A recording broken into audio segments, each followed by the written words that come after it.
खुलुमबाय आं खिलिखां ब्रह्म बडलेण्ड बुब्लिनि जानानै बयखौबो बरायना लाबाय। दिनै 15 जुलाइ 2024 नोंथांमोननो बडलेण्ड बुब्लिया दिनैनि साना मानि थाखाय मिथिजायो एबा दिनैनि सानाव मा हाबाफारि फालिनाय जायो नोंथांमोननो फारि फारि बडलेण्ड बुब्लिया फोरमायगोन। दिनैनि सानखौ कुमारस्वामी कामराजनि जोनोम सान महरै फालिनाय जायो।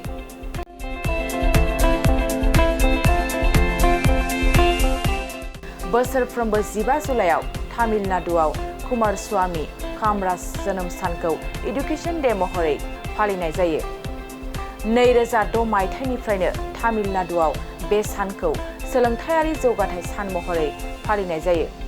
कुमारस्वामी कामराजआ सासे भारतारि उदांस्रि मावथि आरो राजखान्थिगिरिमोन, जाय 13 एप्रिल 1954 मायथाइनिफ्राय 2 अक्ट'बर 1963 मायथाइसिम माद्रासनि गिबि मन्थ्रि महरै हाबा मावदोंमोन।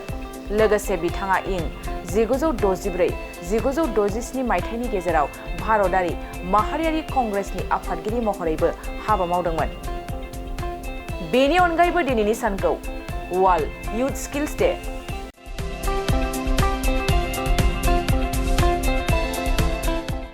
डेभलपमेन्टेल डिसेबिलिटि प्रोफेशनल्स डे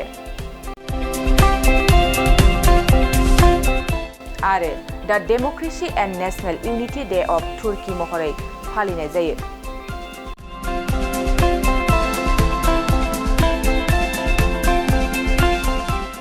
नोंथांमोननो बडलेण्ड बुब्लिया दिनैनि सानाव मा हाबाफारिजों मिथिजायो आरो मा हाबाफारिखौ फालिनाय जायो फोरमायबाय। गोजोन्थों।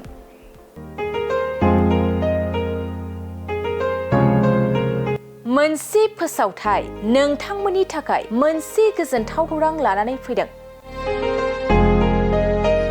अदालगुरि जिल्लानि सिङाव थानाय डिमाकुसि बरंगाजुलिनि पिपल हलियाव लानानै फैदों नोंथांमोननो लेब्रा मुंनि गंसे गोदान रिजर्ट। नोंथांमोना बे लेब्रा मुंनि गंसे गोदान रिजर्टखौ तामुलपुर रडनिफ्राय फैब्ला सुख्लाय ब्रिजनि आगदा आरो अदालगुरि रडनिफ्राय फैब्ला सुख्लाय ब्रिजनि सिगाङाव आगसिथिंजाय मोननो हागोन।